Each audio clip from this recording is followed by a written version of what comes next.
NASCAR put us to sleep. Formula One visited the Workers' Paradise, and IndyCar returned to the Lone Star. All this and more next on the Pit and Paddock Racing Show. Well, NASCAR did a weekend in Vegas with Hard Luck Hammy holding on for the win. Elliott finishing P2 and Lucky Lord Byron holding down P3. Christopher Bell started on the pole with Hammy taking the lead on lap 3. Then it was the Hammy Bell show through the first pit stops, and Toyota's just dominating the top 10 pretty much. The Hammy Bell show felt like it went on for a long time. It felt like an entire race, almost. Hammy did make the undercut work, though. He pitted a little early. That worked out for him there. The lap traffic and a better long run setup did help Bell get past Hamlin at the end of stage 1. That's, I guess, where it counts. That was pretty much the only action there. I could tell, like, the commentators were getting really excited because somebody passed somebody, and they were acting like it was this super awesome. Oh my God! Look at that! He drove it in hard. Look at that! I'm like, oh, you guys are struggling to make this race exciting. Wasn't the most interesting race. No. Mile and a half. That's what you get. By that time, Busch is already a lap down. Yeah. Wow. But he hasn't crashed, so I guess that's a positive. Not doing great in front of the home crowd. No. Man, falling off a cliff. Who did he drive for when he used to win stuff? Gibbs. And now he... Childress? Oh. Was Hill the one that said, hold my watch while he smacked some dude? Yeah. I like Childress. On that round of pit stops, Denny Hamlin and Little Ty were caught speeding on pit road, so they went straight to the back. And Briscoe had a loose wheel, so that's 3/4 of the Gibbs cars restarting at the end of the field. I feel like the Andretti pit crew must have subbed for Briscoe. Andretti pit crew had a weekend too, didn't they? Yeah, they did. Lap 94 is when Lucky Lord Byron pushed Larson all the way up to P1. You got a Hendrick top 3 coming. I heard you could bump draft at Las Vegas, but I was thinking of something else. That's the Spearmint Rhino down the street. Oh, different bump draft. Yeah. Does that cost extra? Yes, a little bit. A couple laps later, we got Kyle Busch trying to wreck the leader, and then he brushes the wall. I'm going to count that as the Kyle Busch crash of the race. That's all we get. If Kyle's not going to crash, then somebody's going to crash, and Kyle's going to be involved in some way. Every time. Kyle Larson ends up winning stage 2, but Lucky Lord Byron gets a good start, and he takes it away. How many laps? Like, on the first? He took it away pretty quick, didn't he? Like, lap 2 of the stage. Almost immediately. That's he held the lead up until lap 190 when Hamlin came up to P1 and took it all the way to the checkers. How many different leaders did we have? Like 3? Bell, Larson, Byron for a couple laps. Might have been a few on pit stops as it cycled through. All right, if you don't count the guys that don't stop so they can get a point, what, you had like 4 leaders in that race? Probably. Plus, Hamlin and Bell all came from the back at some point, took all the way back through the field. It's about as exciting as a Burt Baccarat concert. Yeah. Well, not every race is a big show. Although on lap 213, Recky Spinhouse decided to pit, but apparently he didn't tell anyone, especially Connor Zilic right behind him. Oops. And that didn't end well. Yeah, I did want to say good job to Elliott for P2. I don't think I remember him ever finishing that high. He usually just hangs around at like 5th to 7th. Yeah. Has he won a race? Not this year. I'm trying to remember the last Elliott win. Not Bill Elliott. Oh, Chase? The new Elliott. He won one at Atlanta last year. Okay. Bill Elliott's the one that drove the McDonald's car forever, right? Yeah. Bill Elliott. He kind of looked like Flanders without the glasses from Simpsons. Yeah. Very popular driver, Bill Elliott. In NASCAR news, 4 crew chiefs were ejected from the Las Vegas race after failing pre-race inspection. Crew chiefs of Byron, Cindric, Allmendinger, and Dillon. It was later learned that they just wanted to get to the Coliseum early for the Jennifer Lopez concert. Reasonable. That's fair. It's not like they missed much of a race, so. No. I'd like to see how those 4 drivers did, because I don't remember hearing any of them anywhere near the front. Who did well? Just Byron about it. If only. Oh, that's true. Lucky Lord Byron. It's time for the best and worst NASCAR paint schemes for the Las Vegas race, which surprisingly gets a lot of views. I was a little surprised. Everyone likes a good paint scheme. Yeah. Good paint scheme? Who'd you like? Mine was the 88 of Connor Zilisch, because if you squint just right, it looks like a Coors original car. I thought the same thing. I'm not sure what it actually is, but I just see the Coors original logo all over it, and I think that's pretty cool. That's a good marketing strategy. Just use the Coors can colors. Is it Coors? Yeah. I think it is. It's cool. I think I noticed that when I was scrubbing through the first 50 laps. I went with SVG in his number 97 Puff the Magic Dragon threw up on a Superfile ad car. I don't know what that was all over that car. There was a lot going on there. Yeah. But it had a lot, the stickers on the side that NASCAR used to have a lot of. I did notice that. That was pretty interesting. Yeah. My bad car of the race, John Hunter Nemechek, the 42 car, had like a green and gray scheme, and green and gray just doesn't go well together. Not a fan. My worst one was Cody in the number 51 Yigo car. Yigo? Sounds like Kanye West and Ninjago teamed up for an AI ad. It's like putting Snoop and Martha Stewart together. It kind of worked, right? Coming up next for NASCAR, Darlington. Predictions? I thought Hendrick has the most wins at Darlington historically, though a lot of them are in the when NASCAR was fast era. Yeah. But still, I'm going to go with either Lucky Lord Byron or Lars the Lucky Kyle Larson. That's always a good pick. Yeah. I'm going to go with Eric Jones, because out of any tracks he's ever good at is only Darlington. About that's where his only big wins are at. Even when he's not driving great cars, he still manages to get it done at Darlington. It's kind of like Austin Dillon when they go to Richmond. Formula One went to China for the Tariff Grand Prix and gave us more German blitzkrieg as youngest ever pole sitter Kimi Antonelli led Mercedes to another 1-2 with fan favorite Lewis Hamilton in third. Kimi cried at the post-race interview. Is that an acceptable man cry? I don't know. He's still a little boy. That's right. He's not allowed to have a driver's license still, isn't he? No, I don't. Maybe just maybe he is. Just old enough. 18? So not an acceptable man cry? I'm going to say no. Okay. You got to suck that up. Yeah, save that for your boyfriend. Well, we finally got to hear the Italian national anthem. Matt, they should have shown the Ferrari crew while that was playing. I was hoping they would show the Ferrari crew. I can't wait till they hire Kimi Antonelli away from Mercedes. I bet it happens in the next 5 years. Toto Wolff will have hooks in Kimi. There's no way he's letting him get the Ferrari. Well, on to race highlights, and what's the matter with Lando Norris? As the cars exited for formation, Lando did not. He stayed in the garage. It sounds like a book you buy when you find out your son's gay. What's the matter with Lando Norris? What's the matter with Lando Norris? They wouldn't sell that one on Amazon. No. Not only did none of the McLarens start the race, but Albon and Bortoleto also did not start the race. Neither one of them. No. Piastri?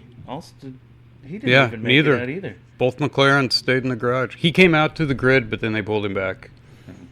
Well, Cadillac's brilliant strategy of just starting races is really paying off for him now. Yeah, somebody's bound to. It's not points yet, but What you are know. we doing? We'll just start the race, and we've already made up 8 positions. You know, it was another exciting start with Hamilton passing both Mercedes to get to P1 and Leclerc P3 with Antonelli sandwiched in the middle. But it didn't last. Antonelli was soon up to P1 by lap 2. Yeah. And then Russell made his way up to P2 by lap 4. Max dropped 5 positions on the start, and Haji spun out. Well, Red Bull is pathetic. What? How far did Max last? What did he... lap 46? And the car died. Yeah, it's dead. It's dead, Jim. I guess the Red Bull Ford partnership's not doing so good. Not great. The Cadillacs ended up hitting each other. There. Good job, Cadillac drivers. Battle for 21st. Great job, guys. On lap 11, there was a safety car for a track hazard, and the track hazard is Lance Stroll. Again. Yeah. All the leaders pit and go to the hard tires. Lap 15, we got new hope for a good race. Hamilton and Leclerc passed Russell, and they're catching Antonelli. Yeah, Russell was complaining he had no grip. They said he wasn't able to get his tires warm enough because he had just come out of the pits last, and he just didn't have time to warm up his tires and used his battery trying to get them warmed up. And I don't know, there's always a battery excuse with Russell. I think he just likes whining on the radio. He does whine a lot. Then we get a couple laps of Leclerc and Hamilton swapping P2 back and forth, just for funs. Okay. Somebody needs to have some fun on that car. Yeah. It's like past the Dutchie on the left-hand side. Well, that allows Antonelli to stretch the lead out, and then Russell gets by both of them. It was inevitable. It's going to happen anyways. Might as well put some racing into the actual race. Yeah, make it look like this formula actually works. Yeah. Look, they're passing. It's great. It's great racing, says the FIA. Lap 34. Ocon dives Colapinto and gets a 10-second penalty. Good job, Colapinto. He even said it on the radio. Like, oh, that was my fault. That was my fault. They usually don't say that on the radio. Ocon did. That's when Alonso retires the car to complete the obligatory Aston Martin full exit from the race. Have they finished a race? No. But at least they started the race, and that's something. Better than McLaren. Yeah.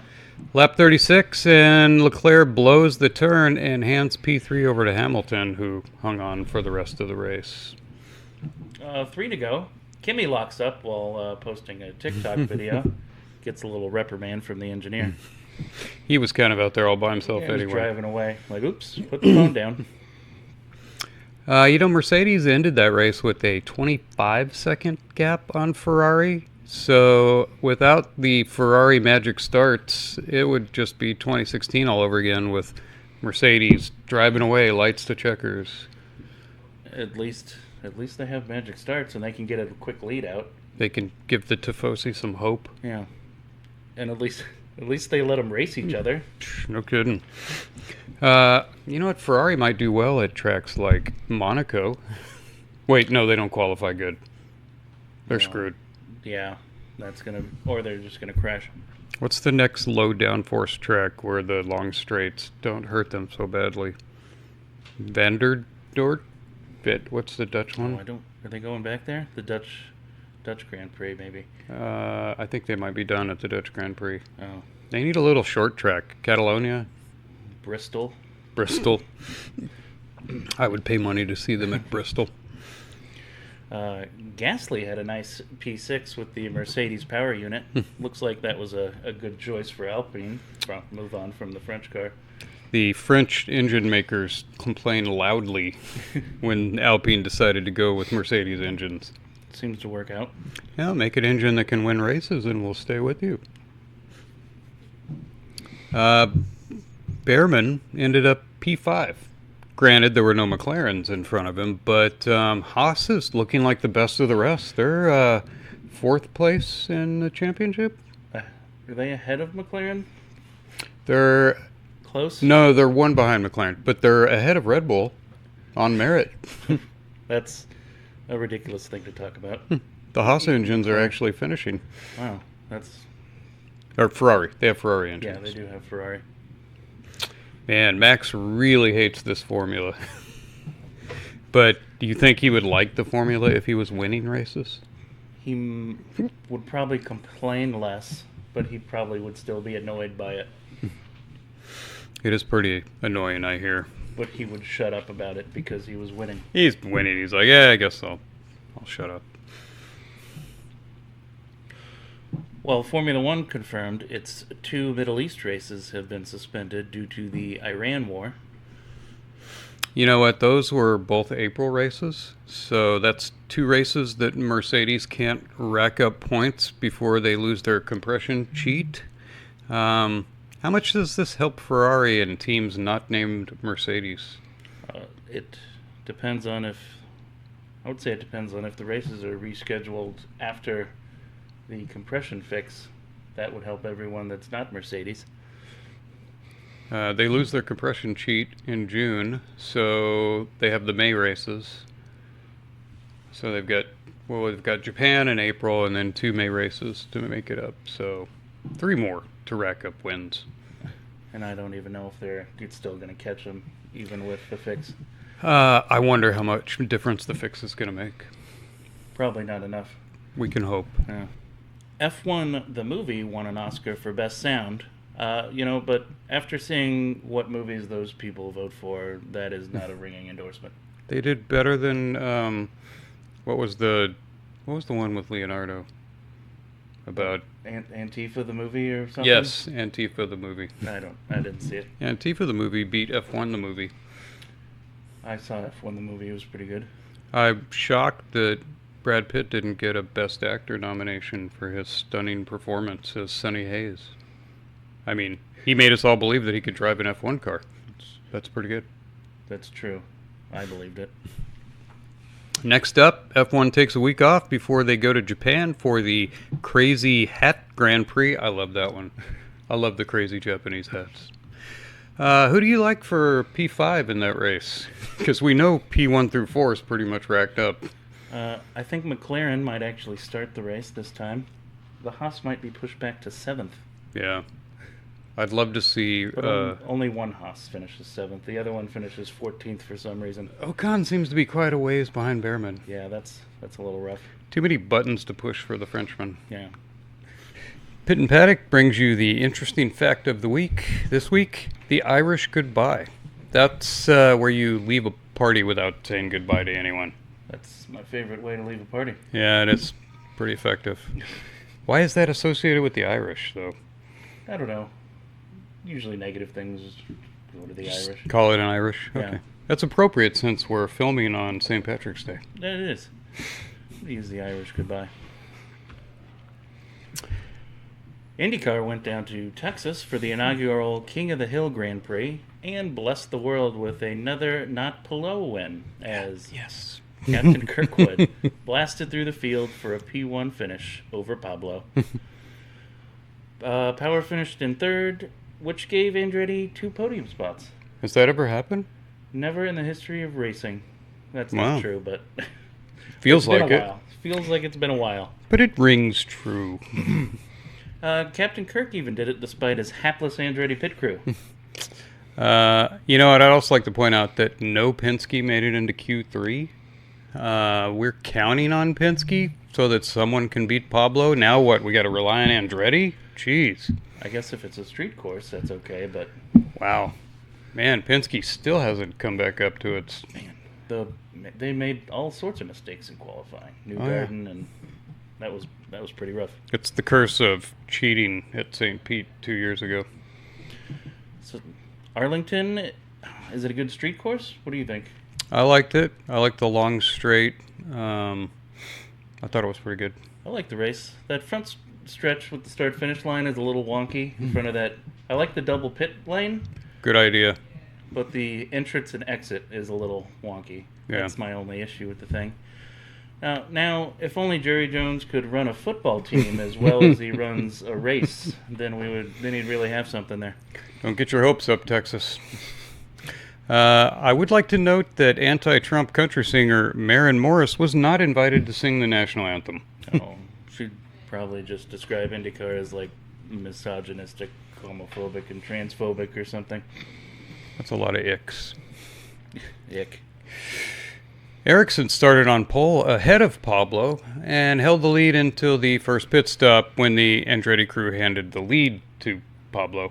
I've seen this one. This is the part where he takes the lead and runs away with the race. That's what we all expected. Yeah. Man, Team Andretti had an even worse pit stops than their usual awful pit stops.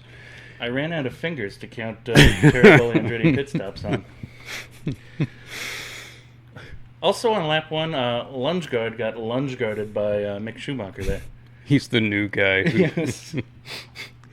I got hit. It's the new guy. He's new. Yeah. Sorry. Lap 23, and Will Power got his first taste of an Andretti slow stop, and then almost hits Foster when they release him too slow. Andretti crews are 0 for 3 so far. Good job, Andretti crews. You would think that they would do some off-season training or bring in a consultant or something. Maybe just hire completely new crews. Yeah. Bring in the NASCAR crew. Maybe they can do something. Lap 23, Malukas and Newgarden hit each other coming out of the pits. A lot of Penske problems there in the pits. I don't know who put the pit out blend point on a turn. That's the worst place you could put the pit out. Such a weird, an angle in the. It was at the exit of the turn where you drift out to the wall. Yeah, they need a little work on that. It felt like there wasn't any room for people to get up to speed coming out of the pits. No, you're just directly into traffic. Lap 28 of the IndyCar race, Captain Kirk enjoyed another slow Andretti stop. As he left, his rear tire launched the dropped wheel nut into the pit wall, nearly castrating the fuel man. Fuel man didn't appreciate that. That was not a fun pit stop. I also learned that tire changers carry an extra wheel nut magnetically attached to their Captain America belt buckle. That's pretty good move. Andretti needs a double belt buckle because... Give me the third one. Yeah. Lap 39, Captain Cheater, also known as Newgarden, hit on the blend line again. This time it's Schumacher finding his next victim to hit. If Shuey can hit a third car, he gets an IndyCar air freshener dangle. Oh, but can they hang from the... It'll hang right there and keeps it nice and fresh inside. They have a windshield and everything now, so that would actually work. With 21 to go, Captain Kirk and Pablo pit together again, and oh no, another slow Andretti stop, and Kirk is 3 seconds behind. Wow. I thought it was done at that point. I'm like, how many slow stops can Kirkwood have? All of them. Apparently everyone. Oh, but wait. Captain Kirk is closing in on Pablo. 17 laps to go. He's closed down to 0.7 seconds. 16 to go, it's 0.3. Then he gets past him with a lunge guard into one of the turns. And he starts sailing away from him. Shocking.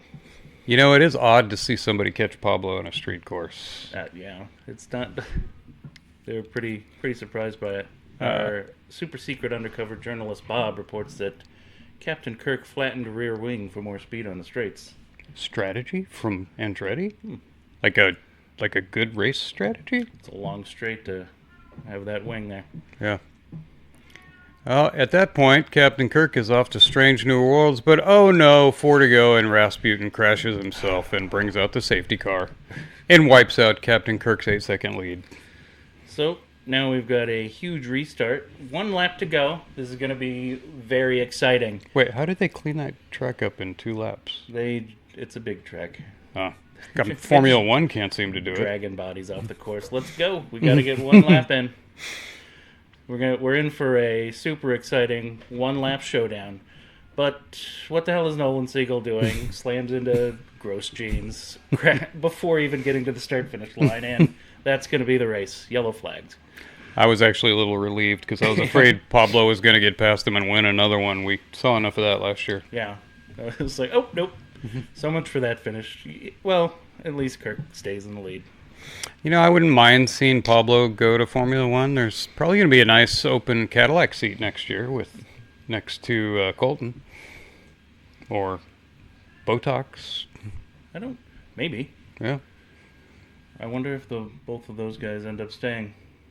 Maybe if Cadillac can't score even a single point, they might stay for another year because they don't want their good drivers to come in and have a crappy car and get frustrated. That's true. That's why new teams always get like an old hat that hasn't raced for a couple years. That makes sense. Guy who's experienced won't crash, but won't complain about. Hey, at least you get to drive again. Yeah. Besides, Perez is used to disappointment.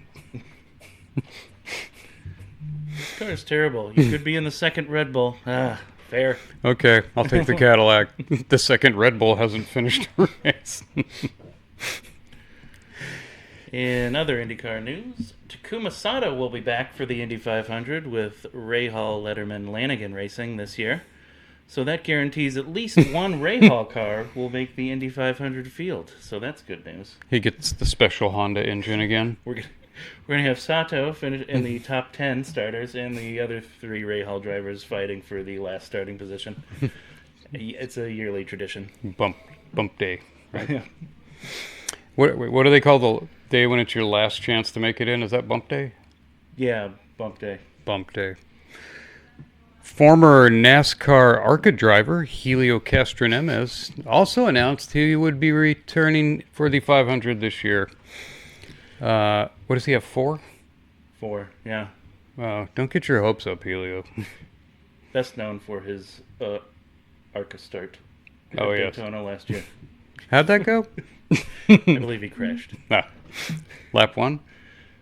Oh, no, he finished the ARCA race, I think. He had a rough go in the NASCAR, but he tried it. NASCAR's not for everybody. Who is he racing with? Meyer Shank, I think? I don't know. He could have a shot. Yeah, it's the Indy 500. You can always find some advertisers out there willing to sponsor a team. Yeah. They always have to throw a pit crew together. We could probably qualify for a pit crew. Well, at least for Andretti. I mean, their full-time crew, probably. Take the job. I'll be, do you want to be Fuel Man, and I'll be Jack Man? Get a cool, sparkly vest to wear. Yeah. I want to be the guy that just puts the air hose in and the car pops up. They still do that, right? I think so. Yeah. That seems like an easy job. Tell that to Andretti. Coming up next for IndyCar, we're going to take 2 weeks to travel to Alabama for the Helen Keller Grand Prix on March 29th. It's the patron saint of the Andretti pit crews. Helen Keller. Predictions? I'm going to say, I would say Power if he wasn't in an Andretti car. So I'm going to go with Scotty Mack. They're pretty good here. Penske.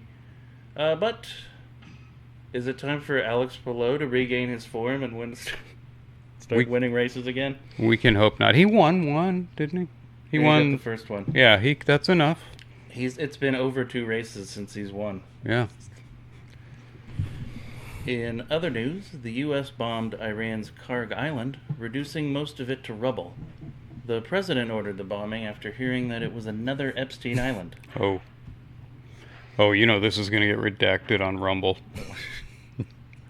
They won't like that joke. It's all going to get redacted. That's it for this week. Next week we have NASCAR and NASCAR. No, only NASCAR. No open wheel. But it'll still be a great show.